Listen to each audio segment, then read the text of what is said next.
The population of Scotland did not altogether acquiesce in the removal of their dynasty from the throne of Britain. Originally, it wasn't completely removed because Queen Mary, the wife of William of Orange, was co-ruler with William of Orange, but they had no children. And so when they died, when William died, he died second, he was succeeded by Queen Anne, who was the younger sister of Queen Mary and also a Protestant, and she was married to a Danish prince. But she also had no children who didn't predecease her.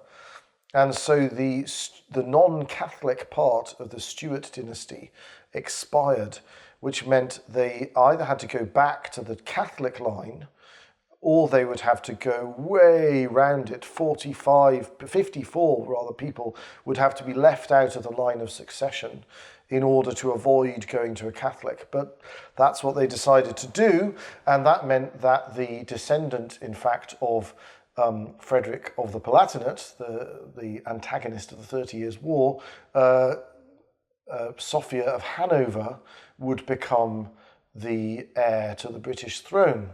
It became the British throne in 1707 because England and Scotland passed two acts of union which combined the kingdoms into the Kingdom of Great Britain. This was pushed by Queen Anne and her government because they were worried about a possible different succession in Scotland and England. They were right to be worried. The Scots were not happy with someone who was 54th in line to the throne being foisted upon them and who had little to do with their dynasty, whose inheritance of the English throne had led to the personal union of England and Scotland. And in 1714, they rose up against the new dynasty in the first Jacobite rebellion. It's called Jacobite because the followers of James II, Jacobus in Latin, were still loyal to him. The James II by this point had died, and his son, whose birth had triggered the original deposition, was now living in exile as King James III. The first Jacobite rising, the 15 Rising, was unsuccessful, badly organised, unable to join up. It burst out in a number of different places, but not in a coordinated way, and was put down relatively easily. 30 years later, the son of the exiled James III, the rightful Prince of Wales, Charles Edward Stuart, decided to have another attempt, and this is called the 45, or the Second Jacobite Rising. And he received less initial help from the European Catholic powers, but he was quite swashbuckling, and he managed to land with only 7 followers on the west coast of Scotland and raise a significant proportion of the Highlands, many of whom were at least Episcopalian. They followed the more Anglican version of Scottish Protestantism, and many of whom were still Catholic. And they managed to fight their way down to Edinburgh. They won the Battle of Preston Pans and managed to take control of Scotland. Charles Edward Stuart realised, however, that it was unlikely that he would be able to simply hold out as ruler of Scotland. He was either going to successfully take the whole country or he would be defeated. He avoided the east coast, which was heavily fortified, and he decided to try and reach London by going down the west coast. This would also mean passing through Cumberland and Lancashire, which were the areas with the largest remaining Catholic population. However, he was only able to raise a small number of English followers in the course of his journey down the west. So by the time he reached Derby, the Highland clan leaders who were following him were restless and thought they were heading for a massacre. In fact, Charles Edward Stuart had successfully deceived the Hanoverians into thinking that he was moving into Wales, and they'd sent their army off in the wrong direction. So there was some chance, it's one of the great what-ifs of history, that if he just carried on marching straight for London, the Hanoverians might have fled, and he might have successfully been able to restore his dynasty to the government of the British Isles. But he was compelled by the clan chieftains to turn round, And he knew from that moment that he'd effectively lost. In fact, he wore black continuously from that day. And they were driven up eventually into the northeast of Scotland to the area known as Murray. And there, at the Battle of Culloden, halfway between Elgin and Inverness, his armies were slaughtered by the armies of the Hanoverians, who now had all their resources behind them. And he managed to escape, possibly with the secret connivance of the Hanoverians, who probably didn't want to have to execute him and turn him into a martyr. But he managed to escape nonetheless, either way, back to mainland Europe. But when his father died, even the popes ceased to recognise his dynasty as the rightful dynasty in Britain, and so the Jacobite cause came to an end. Although the senior Catholic line of the Stuart dynasty, now having passed through several females, so no longer Stuarts, still exists in continental Europe. And the current royal family in Britain are there because of the exclusion of Catholics from the throne, and are quite distant from the senior line of William the Conqueror and James VI. France had attempted to extend its domination over Europe from being merely hegemonic to being one of real imperial power. Louis XIV made several attempts to be elected Holy Roman Emperor, which were nevertheless unsuccessful. But as a result of the infertility of the Spanish Habsburgs, who had tried to avoid their dynasty losing Spain by constantly marrying their cousins, until they became so inbred that the last Habsburg king, Charles II, was unable to have any children. Therefore, the throne passed to the French dynasty, which caused great panic in the rest of Europe, because if Spain had also fallen under Louis XIV, then Louis XIV would have been unchallengeable. This triggered the War of Spanish Succession, which lasted 15 years, and in which the government in London was able, through very successful military interventions under the Duke of Marlborough and through subsidising France's opponents, to prevent a hegemonic rule by France over the rest of the continent. The grandson of Louis XIV was allowed to become King of Spain, but he had to swear that none of his descendants would ever also hold the Kingdom of France. And this would later cause some confusion in the French royal line of succession in the late 19th century. So Spain fell under the Bourbon dynasty and was lost to the Habsburgs, and entered into a period of decline, both as a global power and as a centre of Catholicism. There was a general decline in the influence of the faith over the course of the 18th century. The thrones of Europe were increasingly occupied by what's known as enlightened despots. So these were rulers who ruled by traditional hereditary right, and many of whom were also Catholics, not all, but many of whom were also Catholics. And but nevertheless, they were not particularly driven by or inspired by their Catholic faith. They were very influenced by the Enlightenment. They were keen to seize control over the church in their territories and to reduce its influence. And they were increasingly hostile to the Jesuits. This was for three reasons, really. One is that the Jesuits were greatly hated by the Jansenists, who by this point had made common cause with the Gallicans, and therefore were sponsors of the idea, the enemies of the Jesuits were sponsors of the idea of national and royal control over the church to the exclusion of papal authority. So that made the Jesuits unpopular. The second reason is that the Jesuits were a particularly papal order. So all religious orders exist really because the Pope immunizes them from local jurisdiction. So they're inherently tied to the papacy. But the Jesuits swore a fourth vow of direct obedience to the Pope and willingness to discharge any mission that he might give them. So they were seen as particularly offensive to the Gallican sentiments and the increasingly secularizing sentiments of the enlightened despots.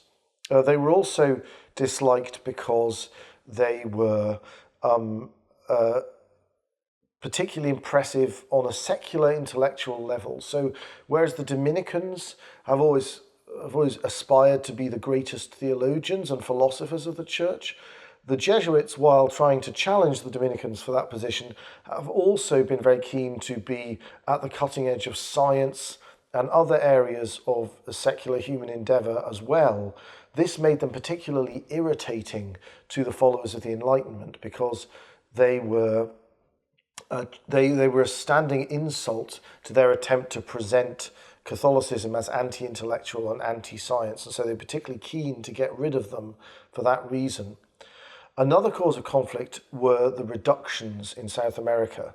Now, when Las Casas, who eventually became a Dominican, the great defender of the indigenous peoples in the Spanish colonies, when he first put his mind to trying to defend the indigenous peoples against malign colonialism, his idea was to establish a form of ideal colonies in what is now Venezuela, where indigenous peoples and the Spanish would intermarry, the indigenous peoples would be converted.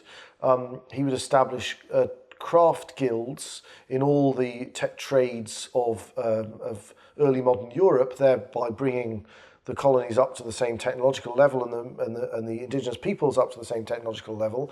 He didn't trust the secular clergy, so he wanted to bring Franciscans and Dominicans exclusively to these settlements. They would provide the clergy, and he would establish an order of knighthood, again open to both the indigenous and the Spanish, who he hoped would become one people. And these landowning knights would provide the military protection for these settlements. It was quite a brilliant project, but unfortunately the malign, opportunistic part of the colonial movement in Spain, realizing that it represented a threat to them, infiltrated they volunteered for this expedition and for these guilds in order to sabotage them, and the attempted ideal colonies were destroyed by malign Spanish colonials. After this, Las Casas joined the Dominicans and just devoted the rest of his life to promoting knowledge of any abuses against the indigenous people and hoping that the Spanish government would do something about it and chronicling it. In fact, this is partly the source of the black legend of Spanish colonialism, because English colonials were much more indifferent to converting the indigenous populations of the areas they colonized and would often just wipe them out, whereas the Spanish considered that completely unacceptable and were very resistant to this, and the Spanish government tried to prevent anything like that happening, and part of their efforts to prevent it happening was the chronicling of the abuses by Las Casas, whereas the Protestant abuses went unchronicled. And so a mirage was created that the Spanish colonies were much more oppressive and unjust towards the indigenous peoples than were the English ones, when in fact the opposite was the case. However, by the 18th century, the zeal of the Spanish crown was much dissipated after its transfer to the Bourbon dynasty. And unfortunately, in Portuguese colonies, slavery of indigenous peoples was permitted. Portugal had been absorbed into Spain towards the end of the reign of Philip II, but during the weakening of Spain during the 30 Years' War, Portugal had declared independence again. And the Portuguese legal system had always obtained in the Portuguese colonies anyway, even when they were under the same crown as the Castilian colonies. Now, the Jesuits had essentially executed in real life the project which Las Casas had attempted. They had created reductions which were colonies exclusively for the indigenous population, specifically for the Guarani people of Paraguay. And they'd created their sort of ideal societies with Christianity and all the technological advances and artistic accomplishments of Europe, but completely run by and governed by and developed by the Guarani people with the advice and assistance of the Jesuits. And these reductions were highly offensive both to the cynical, enslaving colonizers and also to the Enlightenment, because the Enlightenment loved the idea of imaginary, hypothetical, non-Christian civilizations Bacon in England invented one such in his New Atlantis to show how we could move beyond Christianity. So the idea that the only place where such a kind of paradise really existed were Christian indigenous settlements established by the Jesuits was a sort of mockery of all the pretensions and delusions of the Enlightenment. And so all these different pressures led both to the transfer of the Guarani settlements to Portuguese jurisdiction, many of them, and so that they could be destroyed and their people enslaved, and also ultimately to the dissolution of the Jesuits, their expulsion from Portuguese and Spanish dominions and later French and even Austrian dominions, and then finally to their dissolution by the Holy See itself, by the brief Dominus ac Redemptor issued by Pope Clement XIV. And this was a great tragedy, whatever the shortfallings of the Jesuits theologically as far as the traditional religious orders were concerned. Their destruction at this point in the 18th century was entirely an anti-Christian and neo-pagan movement. The Guarani did not go quietly, however, and fought back valiantly in the Guarani War against the Spanish and the Portuguese for a good 5 years. And although they were eventually defeated, they are the only indigenous people to remain the majority population of their country, and the only indigenous people where the modern state population still speaks their language. So the Guarani vindicated the principle of Winston Churchill that nations that go down fighting rise again. In the middle of the Guarani War, there occurred a very strange event, the Lisbon earthquake of 1755. Now, this isn't strange in itself, it's an earthquake, but it affected a significant shift in the direction of the Enlightenment. Up until the Lisbon earthquake, the neo-pagan adherents of the Enlightenment were largely deists. That is, they believed in a kind of solitary pagan god who created the universe using essentially finite power and who was unable to interfere in the laws of the universe because he would destroy the mechanism, as it were. They were very infatuated with the scientific discoveries of Newton, which made them conceptualize the universe as a kind of clockwork mechanism that was too refined for their solitary pagan god to interfere in. The Lisbon earthquake was very dramatic. It occurred on All Saints' Day. The people of Lisbon were attending church. There was an initial quake which shook the buildings of Lisbon, but didn't cause that much damage. The people rushed out of the churches and in order to escape in case they fell down. But then they discovered they'd survived. They rejoiced. They went back into the churches, and then a second and much more powerful shock occurred, and many of them were crushed by the buildings that then collapsed. Those who survived ran down to try and get away from the buildings to the quayside, to the port of Lisbon. But when they reached it, they found that the sea had disappeared because the centre of the earthquake was in fact a way out in the Atlantic Ocean, and it had caused the sea to recede contrary to the tide, and then a massive tsunami came rushing back towards Lisbon, killing vast numbers of those who had run to the seashore, and then the rest of Lisbon was consumed in a series of fires. The deists of the Enlightenment saw this as incompatible with the existence of a benign and loving God, and therefore there was a huge explosion in agnosticism and atheism in the second half of the Enlightenment. Of course, were they to have had traditional Christian convictions, they might have thought that the fact that they were brutally murdering heroically Christian indigenous peoples and reducing them to slavery would be more than enough explanation for why God might be angry with the Portuguese at the time. But their minds having been addled by deism, this was not where they went.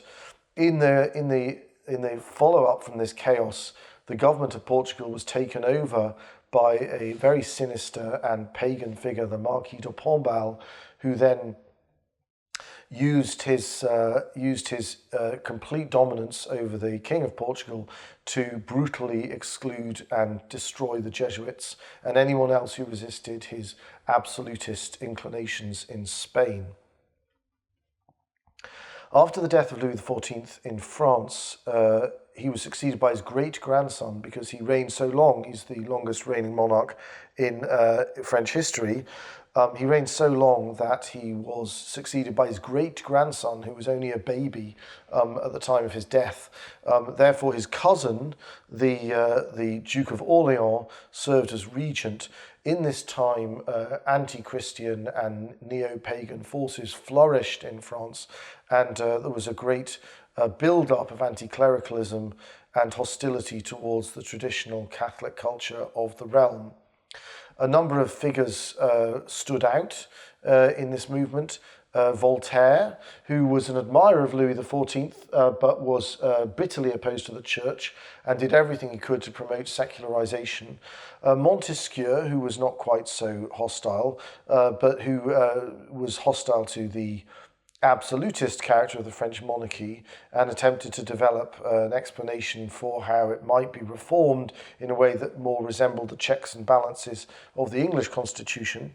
Later on, Jean-Jacques Rousseau, who was from Geneva, who was a very strange man, his much more radical ideas, a sort of development of a social contract theory where the true origin of political legitimacy came from a strange mythological agreement among the population rather than from the social and political nature of man.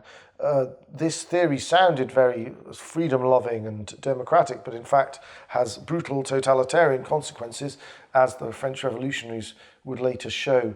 Two other important figures were Diderot and d'Alembert, who were the editors of the Encyclopédia, l'Encyclopédie, which was an attempt to provide a universal resource of secular knowledge that would exclude engagement of modern man with either the Christian tradition or direct contact with the classical tradition, both of which led inevitably back to Christianity. Aristotle, the influence of Aristotle's philosophy had been greatly weakened by the Galileo affair, because although Aristotle's ideas are not logically dependent on his cosmology, people didn't make that distinction very clearly at the time, and therefore the discrediting of the geocentric view of the universe was seen to discredit Aristotle as well. This undermined the intellectual power of scholasticism. This was made worse by people referring to the encyclopedia instead of engaging directly with the great works of the Western tradition, and made worse by the fact that the Enlightenment as a movement tended largely to eschew the universities, so they weren't subjected to vigorous critique by the existing intellectual culture. Instead, they would publish outside of normal academic circles and only take each other seriously. So the traditional scholastic culture of the West was marginalized by figures who really, in the final analysis, were little better than talented journalists with a series of fashionable contemporary prejudices, but who managed to, as Leo XIII later put it, assume to themselves the name of philosopher. The first half of the 18th century was characterized by the extinction of a number of European dynasties, both branches of the Habsburg dynasty, first the Spanish, as we've already discussed, and then the Austrians, ended in a female, in this case Maria Theresa of Austria. The last Habsburg Holy Roman Emperor, Charles VI, decided to try and preserve the territories of his dynasty by marrying Maria Theresa to the very ancient Duke of Lorraine. I don't mean he was personally very old. The House of Lorraine is an extremely ancient sovereign duchy in the Holy Roman Empire, reputedly the senior descendants of Charlemagne. Whether that's true or not is a question for genealogists. And he made all the different parts of his realm, which were many different kingdoms and duchies and seigneuries, swear to accept what was called the pragmatic sanction, a measure which allowed the new dynasty of Habsburg-Lorraine to inherit all the old territories of the Habsburg dynasty. However, after he died in 1740, they reneged on this with the encouragement of the King of Prussia, Frederick II, who was a neo-pagan godless adherent of the Enlightenment, but also the head of the Hohenstaufen dynasty, the original Protestant dynasty. He opportunistically invaded and captured the province of Silesia, which was part of the Austrian dominions, and this initiated a general war against the Habsburgs. the Habsburg-Lorraine dynasty, which eventually they emerged from. They were never able to get Silesia back, but they were able to survive this attack. But it led to, ultimately, a little over 10 years later, what's called the Diplomatic Revolution. So the French dynasty, the Bourbons and the Habsburgs, decided to finally bury the hatchet after a rivalry which had ruined Christendom over 2.5 centuries, and ally themselves to each other. This led to a realignment whereby Prussia and Britain became more naturally aligned with each other. This eventually led to the 7 Years' War, in the course of which Britain emerged as the greatest world power, driving France out of its Indian and American colonies. At the end of that war, which Britain prevailed in largely because of its incredibly sound credit, this was because the government of Britain being controlled essentially by Parliament since the overthrow of James II, and Parliament being dominated by the wealthiest people in the country, people were willing to lend money to the British government because they were certain that it would be repaid, whereas the French government was notoriously unreliable in this regard and also bad at collecting taxes from its own people, partly because aristocrats in France, unlike in Britain, were immune from taxation. So able to borrow much more money at much better rates, Britain was able to defeat France and seize control of almost all of its dominions in North America, but at massive expense, leading to the attempt to raise taxes from the North American English-speaking colonies, which had hitherto been left alone largely by the government in London. This in turn created resentment in those colonies, which had only previously granted taxes when they'd voted to do so in their own colonial legislatures. And this in turn, of course, as you're probably aware, triggered the American Revolution. The American Revolution, which it would take too long to go into in enormous detail, but the American Revolution in turn surprisingly completely undermined the French monarchy for two reasons. One, because the French monarchy decided to support it because it was frustrated as having lost so many times to the British. It decided that it would subsidize the American revolutionaries to the tune of 1.8 billion livres, a sum which secured victory for the American revolutionaries but bankrupted the French crown. And the other reason why it triggered the French Revolution is because it showed that it was possible to establish a republic over a vast geographical area, something which European political philosophers had always believed impossible because all the classical republics and the medieval republics had been city-states. And at best, they'd been able to have maritime empires of a reasonable size, but they had never been able to rule over huge continental territories.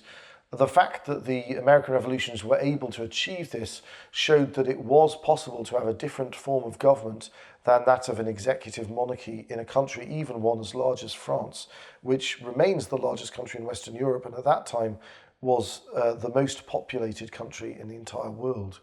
The Bourbon dynasty is strange in that its first member, first king of France of that dynasty was Henry of Navarre, Henry IV, and he came to the throne through converting, possibly disingenuously, to Catholicism. His son, Louis XIII, succeeded to him as an infant because he was assassinated by Francois Ravaillac, who believed that he was not really sincere in his conversion to Catholicism and that his foreign policy was sabotaging the efforts of the Habsburgs to roll back the Reformation, which Ravaillac was probably a bit right about. Ravaillac was captured, unlike Jacques Clement, and was executed by having his limbs tied to wild horses that were then released. Not a very nice way to go.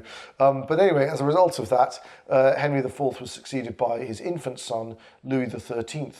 Louis XIII took ages to have any children with his wife, Anne of Austria. They didn't like each other very much. And there was a national novena to beg God that they have some children. Eventually they did have 2 sons, but Louis XIII begot these sons sufficiently late in his life that he also died when his eldest son, Louis XIV, was an infant. And so Louis XIV succeeded as an infant. And as we've discussed, Louis XIV lived so long that he was predeceased by his son and his grandson. So he was succeeded by Louis XV, who was also a baby when Louis XIV died. So none of the members of the Bourbon dynasty, until the last one before the revolution, knew their predecessor because they were all infants when they came to the throne. Louis XVI succeeded his grandfather, Louis XV, who was a very lecherous man and whose indolence had allowed the Enlightenment to flourish in France and undermine the Catholic culture of the realm. Louis XVI, however, was a very virtuous man. He was married to Marie Antoinette, who was a Habsburg princess. The marriage had been arranged because of the diplomatic revolution. She was a little bit flighty, but she's been much maligned. She was basically a good-hearted person, as was Louis XVI. But he lived an incredibly sheltered life. He only actually left the area around Paris twice in the course of his entire life, once to visit a new port on the North Sea coast of France, and once when he was trying to escape from the French Revolution and was captured and dragged back. So it's tragic that the first genuinely pious and personally virtuous king in the Bourbon dynasty should actually be so naive and rule so inexpertly and ultimately end his life so tragically. As we've discussed, the French crown took the opportunity of the American Revolution to subsidize Britain's enemies and was so determined to do so that it ultimately bankrupted itself.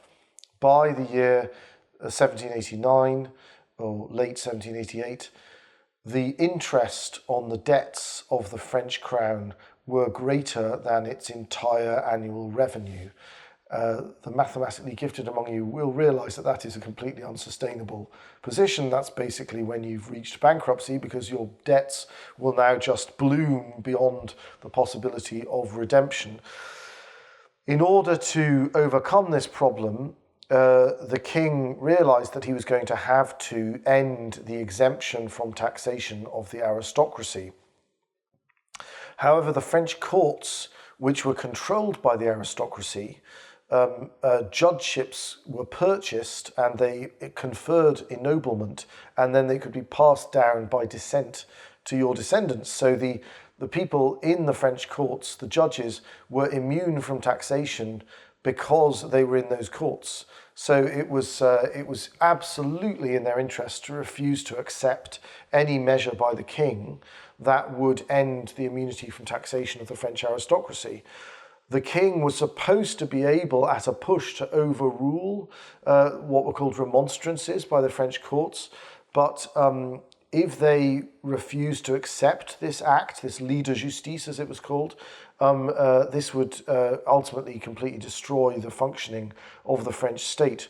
So Louis XVI ultimately gave in and agreed to summon the French legislature, which hadn't been summoned for nearly 200 years because of the absolutism of the French kings, the Estates General.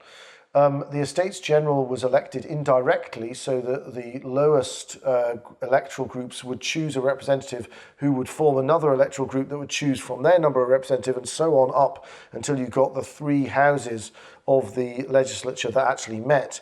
The house for the clergy, the house for the nobility, and the house for everyone else, the third estate. Unfortunately, because this process favoured the articulate, those who were interested in politics and journalism, it tended to sift out people with traditional views and greatly magnify the influence of those who were devoted to the Enlightenment. The result was that Louis XVI was lumbered with a quite radical and dangerous assembly, and he was not the kind of ruthless figure who was able to deal with such things. The representatives of the Third Estate refused to do anything to solve the financial problem of the French crown unless the distinction between the three estates was abolished and that they all met together in a single assembly. This caused deadlock, and eventually the deadlock was ended not by decisive royal intervention, but by the Third Estate declaring that it, and not the king, was the sovereign power in France, and declaring itself no longer the Third Estate, but the National Assembly. This was the key moment of the French Revolution, the 17th of June, 1789. The king rapidly lost control of the situation. Rioting in support of the revolutionaries broke out in Paris, not least because there was an appallingly bad harvest the previous year because it had been blighted by a freakish hailstorm, and therefore many of the urban poor were starving, which meant that they became much more violent and revolutionary in temper. The enlightened delegates of the National Assembly were therefore able to blackmail the king through fear of the mob into cooperating with their agenda. A non-believing bishop, the Bishop of Autun, there were many of these, unfortunately, by this point, because of the corruption of the French church, the Marquis de Talleyrand, he suggested that the financial problems of the French crown could be solved by seizing all the lands of the church and using them to pay off the debts of the state, and ultimately by issuing a new currency backed by these confiscated church lands. This, of course, set up an immediate massive conflict between the revolution and the church. This was intensified a couple of years later when a new law called the Civil Constitution of the Clergy, which essentially nationalized the French church and turned it into a department of the new French state, was introduced. And not only was this measure introduced completely contrary to the laws of the Catholic Church, but clergy were required to swear an oath that they accepted it or be sent into exile and possibly to penal servitude in the colonies. Pope Pius VI hesitated for quite a long time as to what to do because he realized that the situation was developing in a very extreme direction. But eventually he pronounced that it was impossible for a Catholic in good conscience to swear this oath. This led to all-out war between the French revolutionaries and the Catholic Church. It also panicked King Louis XVI, who up to this point had gone along with the revolutionary measures essentially under duress. He felt that he wasn't really morally responsible for agreeing to them because him and his family were under threat of death, essentially from the revolutionary mob. But from this point, he became frightened because of the Pope's condemnation. He stopped receiving communion from priests who had taken this oath, and eventually people began to notice this, and hostility to the king grew even further among those attached to the revolution. Eventually, the king attempted to escape with his family, but being a very sheltered and innocent man, he was not particularly adept at a daredevil dash for the frontiers where he thought he would be protected by his wife's relatives, the Habsburgs, and empowered to reconquer his realm from the children of the Enlightenment. He was captured halfway to the frontier, dragged back to Paris. It was now clear that he was not sincere in any of the support that he'd given to the revolution up to that point, and progressively relations deteriorated even further, especially under the pressure of war, because a war developed between France and the other European powers. And finally, the king was overthrown, and a republic was declared.